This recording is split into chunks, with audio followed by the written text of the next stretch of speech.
Welcome back. Border sources telling Fox's Griff Jenkins there have been at least 132,000 known gotaways since October of last year. That averages about 800 gotaways entering the country every single day so far this fiscal year. The immigration crisis is impacting the 2024 race as well. New Fox News poll shows former President Trump leading President Biden by 4 points in the border state of Arizona. Joining me now is Nebraska Senator Deb Fischer. She's a member of the Senate Armed Services and Appropriations Committee. She's also the ranking member of the Senate Rules Committee. Senator, your reaction to what we're seeing at the border?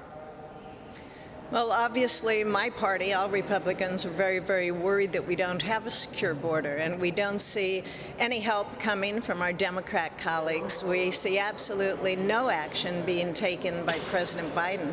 In fact, he has said publicly that he plans on taking no executive order action in order to control and secure our border.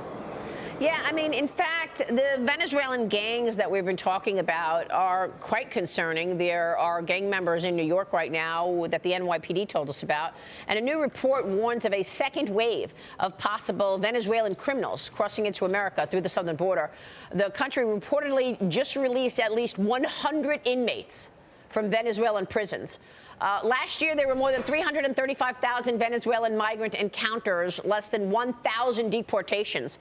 Can you explain this, why we've got 335,000 people from Venezuela coming to this country and we've only deported 834? And now we know that the Venezuelan authorities are letting out their prisoners. And we're expecting those prisoners to come here. Two alleged members of this Venezuelan gang, Tren de Aragua, are suspects in the brutal attack on two New York City police officers back in January, Senator. How serious is this threat from Venezuelan gangs? Well, it's very serious. All of us know about the murder of Laken Riley, and the reaction by the president to it was really disgusting. We saw President Trump meet with the family, embrace the family. We saw President Biden barely mention it in his State of the Union speech and has had no outreach to the family. The alleged murderer is from Venezuela. As you said, Maria, we're seeing Maduro now has turned back planes that are trying to return Venezuelans to their own country as we turn them back.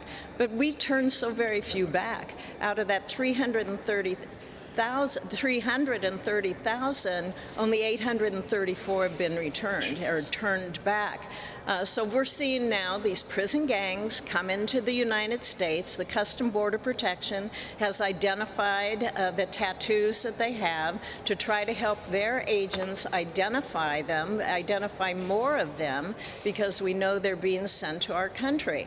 But we're getting no help from this administration. We have had no help from this administration in securing our own border and protecting American citizens since Joe Biden took office. Well, I mean, we're hearing it loud and clear from police across the country about these gangs, and there's no reaction whatsoever at the White House. I don't understand this. We spoke with Paul Morrow from the NYPD last week on this program. Listen to what he said about this specific Venezuelan gang in New York right now. Watch. Tren de Aragua. Well, first of all, they're identifiable by their tattoos, but they tweaked to the fact that Border Patrol is looking at the tattoos. So now what's going on is they're telling them, don't get your gang tat until you get into the country, because they want to get them past the border. But they're a really powerful gang, and they punch above their weight down in South America. They actually have expanded beyond Venezuela because they run a lot of the migrant routes going into Ecuador and up through Panama and up through our southern border. They're organized, which is a great force multiplier. It's pretty incredible to me that the national security issues that we talk about every day are not focused. It's just not a priority for this administration. Is that a fair statement? Oh, definitely. You know, a core responsibility, a core duty of a federal government is national security. Well, we aren't seeing that happen with regards to our own border. Another core duty of a government is public safety. And when we know, and when we're being told by government officials, the Custom Border Protection, that these prison gangs are coming into the United States, they're trying to get their agents help in identifying them. but the agents aren't receiving help from this administration. So we have a public safety issue here on many different fronts. National security with no border security, and gangs now, more and more gangs coming into this country and murdering, harming American citizens. I'll tell you, based on what I've heard from various lawmakers, I think that human trafficking is soaring in this country. I mean, human trafficking is another import, quote unquote, that we're getting from the wide open border, isn't it? Oh, yes. You know, I've been to the border, and what we're told when we visit the border is that different organized crime syndicates in Mexico control certain parts of the border. And they see, of course, how they can make the most money.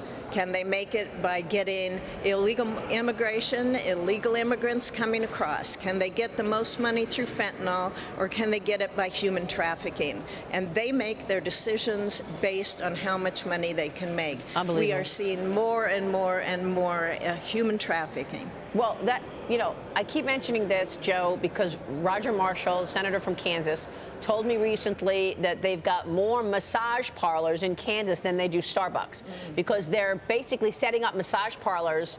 The CCP is behind it, working with the drug cartels as a front for human trafficking in America. Well, look, I think in the boom and the bust, what do we always see? We see this increase in the sex trades, right? And so even if you look at the OnlyFans economy as a proxy for what you know is happening in those black markets. So, Senator, my question for you is, understanding what Maria's talking about, the fact that there is sex trafficking happening, the rape trees on the southern border, the rape tent and the Darien Gap, when you hear that the president and this administration has been shipping over 300,000 migrants to cities all across this country, or to over 42 different cities, without the local governments even necessarily knowing who is covering. How is it possible for law enforcement to curtail this tragedy happening in plain sight? It's difficult. I've said for many years now under the Biden administration that every state is a border state. Right. Nebraska, we see sex trafficking across our state. We have in the past in various activities that are held in Nebraska. You see an increase in that.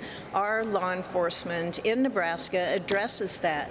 But when you have such an increase, it is very, very difficult to be able to not just identify it, but then to attack it and take care of these victims. Yeah. Let me ask you about the other threat we're talking about, also from the CCP, and that is the surveillance/propaganda issue around TikTok. The House overwhelmingly passed the bill that could end up banning TikTok in the U.S. if Chinese parent company ByteDance refuses to sell it. The bill now heads to the Senate. TikTok CEO and other officials reportedly on a lobbying blitz on Capitol Hill, urging users to make their voices heard and continue this fight. Senator, what happens to the TikTok bill when it comes to the Senate? Well, I support the House bill as I see it now. I think when it comes to the Senate, there may be some efforts to amend it, address some concerns that members have. But let's be honest about it. We are, once again, talking about national security.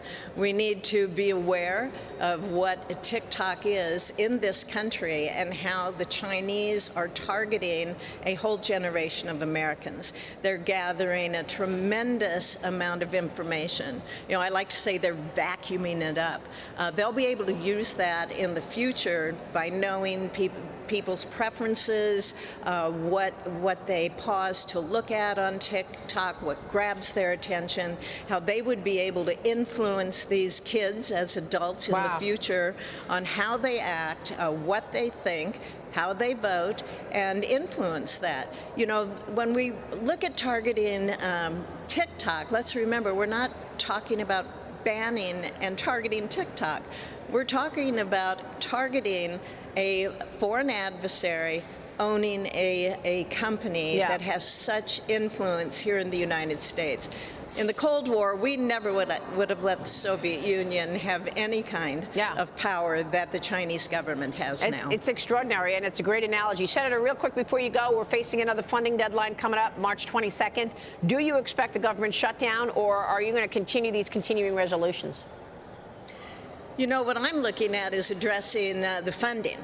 Last week, we were able to pass 6 bills that came from the House, 6 appropriation bills that went through the Senate Appropriations Committee, had public hearings, had an open process. Yep. I hope the House can send us some good bills now, and we don't look at shutting the government down. All right, Senator, we'll be watching. Thanks very much for being here this Great, morning. thanks. Deb Fisher is in D.C. I want to thank